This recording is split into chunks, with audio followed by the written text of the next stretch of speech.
ಎಲ್ರಿಗೂ ನಮಸ್ಕಾರ.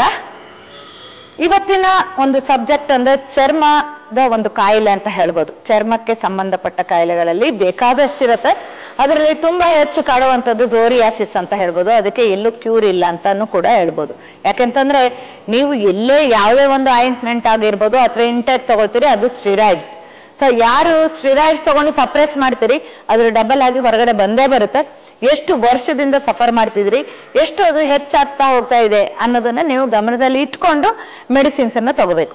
ಸೊ ಇಲ್ಲಿ ನಿಮಗೆ ಬೇಕಾಗಿರೋದು ಬ್ಲಡ್ ಪ್ಯೂರಿಫಿಕೇಶನ್ ಮತ್ತು ನಿಮ್ಮ ಬಾಡಿ ಅಂಡ್ ಮೈಂಡ್ ಕ್ಲೆನ್ಸಿಂಗ್.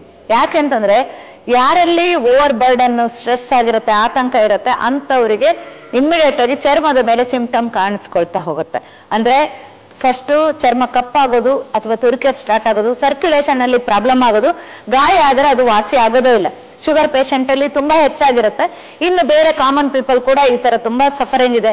ಆ ಸಫರಿಂಗ್ ಎಷ್ಟು ಅಂದ್ರೆ ನೀವು ಅದನ್ನ ಯಾರು ಅನುಭವಿಸ್ತಾ ಇರ್ತಾರೆ ಅವ್ರನ್ನ ಕೇಳ್ಕೋಬಹುದು.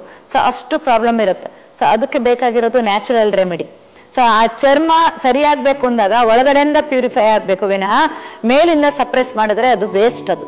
ಸೊ ಆ ರೀತಿ ಒಂದು ಬೇಕಾದಾಗ ನಿಮ್ಗೆ ಅಂದ್ರೆ ಟ್ರೀಟ್ಮೆಂಟ್ ಅಂತ ಇರೋದೇ ಪ್ರಾಕೃತಿಕ ಚಿಕಿತ್ಸೆ. ಸೊ ನೇಚರಿಗೆ ನಾವು ಎಗನೆಸ್ಟ್ ಆಗಿ ಹೋಗದೆ ಅದಕ್ಕೆ ಪೂರಕವಾಗಿ ಹೋದಾಗ ಮಾತ್ರ ನಮ್ಗೆ ಉತ್ತರ ಸಿಗುತ್ತೆ ವಿನಃ ಇನ್ಯಾವುದರಿಂದನೂ ಸಿಗೋದಿಲ್ಲ.